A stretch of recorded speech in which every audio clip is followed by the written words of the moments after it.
तो मैं आज इस वीडियो में आपको फास्टनर्स के बारे में बताने वाला हूँ। अब फास्टनर्स क्या है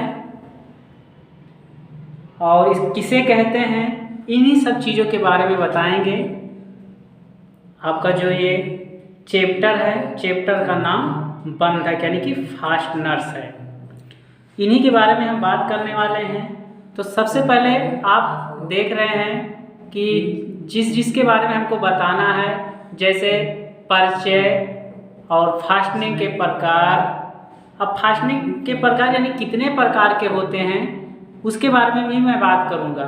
जैसे टेम्परेरी फास्टनिंग हो गया, सेमी परमानेंट फास्टनिंग हो गया और परमानेंट फास्टनिंग हो गया। और इसके बाद में मैं कुंजी के बारे में बताएंगे।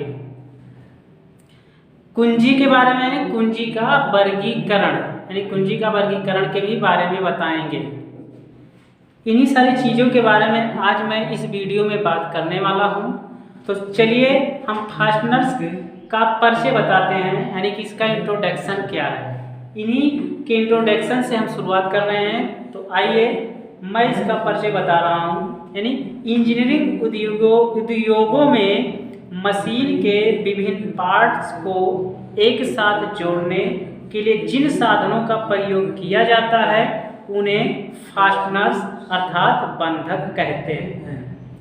जिस विधि द्वारा इनको जोड़ा या बांधा जाता है उसे फास्टनिंग कहते हैं। यानी कि जो फास्टनर का इंट्रोडक्शन होगा, कहने का मतलब ये हुआ कि हम किसी भी उद्योग क्षेत्र में यानी इंजीनियरिंग के उद्योगों क्षेत्र में मशीन के विभिन्न पार्ट को एक साथ जोड़ने के लिए जिन जिन साधनों का हम प्रयोग करते हैं उन्हीं को क्या कहते हैं, कि फास्टनर कहते हैं। और जिस विधि का हम उपयोग करते हैं यानी कि जिस विधि के द्वारा हम जोड़ते हैं या उसको बांधते हैं, इसी प्रोसेस को फास्टनिंग कहा जाता है। अब बात हुई कि यानी हम बात करेंगे कि फास्टनिंग के प्रकार यानी कि कितने प्रकार के हो सकते हैं, हम इसके बारे में भी बात करेंगे आज। तो चलिए फिर फास्टनिंग मुख्य रूप से 3 प्रकार का होता है। तो आप हमारे इस व्हाइट बोर्ड पे देख रहे हैं कि एक नंबर पे अस्थायी फास्टनिंग है और दूसरे नंबर पे अर्धस्थायी फास्टनिंग है और तीसरे नंबर पर अस्थायी फास्टिंग। तो इन्हीं के बारे में हम बात करने वाला हूँ। तो चलिए फिर देखते हैं, हम एक एक टॉपिक पर बात करेंगे। तो सबसे पहले हम शुरू करने वाले हैं अस्थायी फास्टनिंग।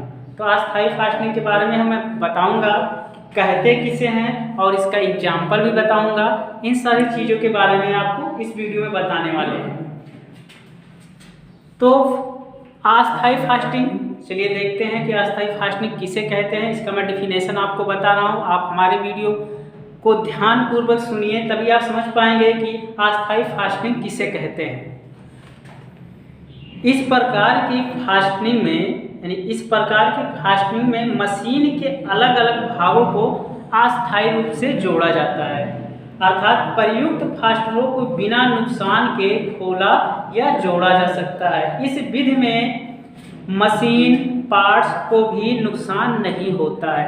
कहने का मतलब ये है कि जो अस्थायी फास्टनिंग होता है यानी इसमें जो मशीन के हम भागों के यानी कि अलग अलग भागों को जो अस्थायी रूप से यानी कि टेम्परेरी रूप से जो जोड़ते हैं, यानी कि हम इसको इस प्रकार से जोड़ते हैं कि कभी भी हमें अगर इसको दोबारा ओपन करना या खोलना पड़े तो सही रूप से हमें जो पार्ट जोड़ा गया है यानी उस प्रोडक्ट को हमको सही रूप से प्राप्त हो जाए और फिर मैं उसी प्रोडक्ट को यानी उसी चीज़ों को फिर से जोड़ सके यानी बिना किसी नुकसान को। तो इसी को कहते हैं अस्थायी फास्टनिंग। अब बात हम करते हैं एग्जाम्पल की बात। तो चलिए मैं अस्थायी फास्टिंग का एग्जाम्पल भी बता दे रहा हूँ कि अस्थायी फास्टिंग का एग्जाम्पल क्या होता है।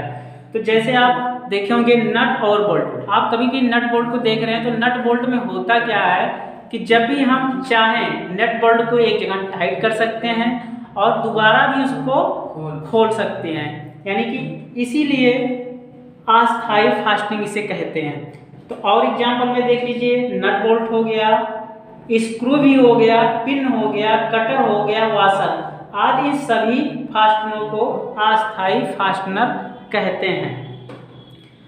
और दूसरी बात है कि हम वॉशर की बात करते हैं। आप कभी कभी देख रहे हैं कि कहीं हम वॉशर लगाते हैं, तो जब भी हमारा वो कोई पार्ट खराब हो जाता है और हमारा वॉशर जो होता है हम उसको निकाल के उस पार्ट को चेंज करके फिर उसी में वॉशर को हम फिर फिट कर सकते हैं। तो ये हो गया अस्थाई फास्टनिंग का एग्जाम्पल। अब हम बात करेंगे अर्ध अस्थाई फास्टनिंग। तो अर्ध अस्थाई फास्टनिंग किसे कहते हैं? तो आपको पता चल गया होगा कि अस्थाई फास्टिंग और अर्ध अस्थाई फास्टिंग। तो आपको लग रहा होगा कि अर्ध अस्थाई फास्टिंग किसे कहते होंगे, कुछ आप क्वेश्चंस लगा लिए होंगे कि इसके बारे में क्या डेफिनेशन हो सकता है। तो चलिए हम बता दे रहे हैं आपको। यानी इस प्रकार की विधि में पार्ट्स को अर्ध अस्थायी रूप से जोड़ा जाता है। इस विधि में फास्टनर को खोलते समय मशीन पार्ट तो खराब नहीं होता, लेकिन फास्टनर खराब हो जाते हैं। यानी कहने का मतलब ये हुआ कि जो अर्ध अस्थायी फास्टनिंग होता है इसमें क्या होता है कि इस प्रकार के विधि में जो पार्ट्स को अर्ध अस्थायी रूप से हम जोड़ते हैं, तो इस विधि में जो फास्टनर को खोलते समय मशीन पार्ट तो खराब नहीं होता है, लेकिन जो हमारा फास्टनर होता है वो खराब हो जाता है। और जैसे कि एज फॉर एग्जाम्पल के लिए मैं आपको बता दूं, शोल्डर या रिबिट। शोल्डर और रिबिट आप देखे होंगे, जब भी हम कहीं रिबिट वगैरह लगाते हैं तो एक बार तो फिट हो जाता है, लेकिन हम अगर उसको दोबारा ओपन करना चाहें तो असंभव है कि वो सेफ्टी से निकल जाएगा, यानी कि वो खराब हो जाता है। इसीलिए इस फास्टनरों को अर्ध अस्थायी फास्टनर कहते हैं। अब बात करेंगे हम अस्थायी फास्टनिंग। अब आपको तो इससे पता ही चल गया होगा कि अस्थायी फास्टनिंग, अर्ध अस्थायी फास्टनिंग, तो आपको बिल्कुल एकदम से क्लियर हो गया होगा कि अस्थायी फास्टनिंग क्या हो सकता है। तो चलिए हम इसका भी डिफिनेशन आपको बता दे रहे हैं कि अस्थायी फास्टनिंग किसे कहते हैं। आपको मालूम हो गया अस्थायी फास्टनिंग, अर्ध अस्थायी फास्टनिंग, और हम अस्थायी और अर्ध अस्थायी के बारे में बता ही चुके हैं। और मैं जो इस वीडियो में आगे बताने वाला हूँ अस्थायी फास्टनिंग के बारे में बात करेंगे। तो अस्थायी फास्टनिंग के बारे में चलिए हम इसका डिफिनेशन भी बता दे रहा हूँ आपको।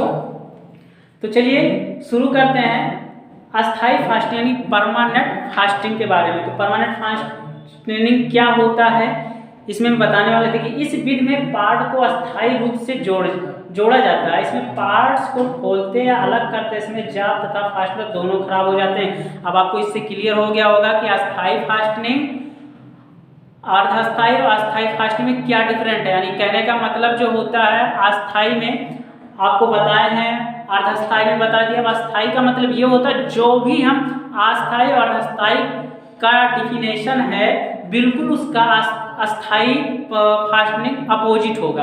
तो अस्थायी फास्टनिंग का कहने का मतलब यह होगा कि जब भी हम कोई चीज या कोई पार्ट को इसमें बिल्कुल अस्थायी रूप से जोड़ा जाता है, इसमें पार्ट को खोलते समय या अलग करते समय जाब और तथा फास्टनर दोनों खराब हो जाते हैं।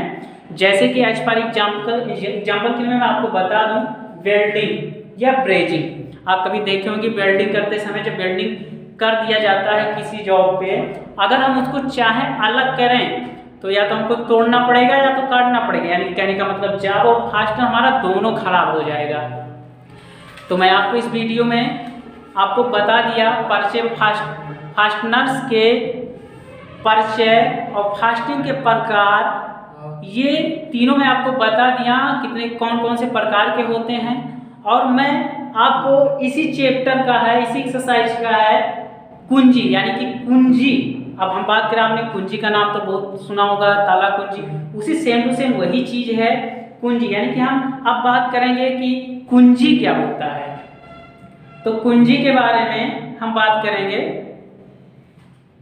चलिए तो हम कुंजी के बारे में बता दे रहे हैं। देखिए कुंजी एक धात्विक टुकड़े का पच्चर है जिसे शाफ्ट के समांतर अक्ष पे लगे हब में चक्रीय गति से रोटरी मोशन रोकने के लिए शाफ्ट तथा हब के मध्य में डाला जाता है।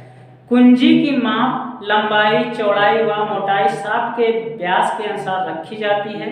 शाफ्ट में बने खांचे को कुंजी स्थान के सीट तथा हब में बने खांचे को कुंजी का रास्ता कहते हैं। कुंजी स्थान को मिलिंग तथा कुंजी रास्तों को स्लॉटिंग द्वारा बनाया जाता है। तो आपको मैंने इसमें बताया कि कुंजी ताला, तो कुंजी, ताला का तो आपने जानते हो कि ताला क्या होता है, कुंजी का क्या काम है। तो यही चीज इसमें बताया गया है कि कुंजी एक धात्विक टुकड़े का बेड्ज यानी कि पच्चर है जिसे शाफ्ट के समांतर अक्ष पे लगे हब में चक्रीय गति रोकने के लिए शाफ्ट तथा हब के मध्य में डाला जाता है। कुंजी की माप यानी कि कहने का मतलब कुंजी की जो माप होता है लंबाई, चौड़ाई व मोटाई शाफ्ट के व्यास के अनुसार ही रखी जाती है। शाफ्ट में बने खांचे को कुंजी स्थान तथा हब में बने खांचे को कुंजी के रास्ता के बेच कहते हैं और कुंजी स्थान को मीलिंग तथा कुंजी रास्ते को स्लॉटिंग द्वारा बनाया जाता है। तो चलिए मैं आपको कुंजी के बारे में बता दिए हैं। अब हम बात करेंगे कि कुंजी के वर्गीकरण यानी कुंजी का वर्गीकरण यानी क्लासिफिकेशन ऑफ के यानी इसका वर्गीकरण क्या होता है, कुंजी का वर्गीकरण। तो हम आपसे बात करेंगे इसके बारे में।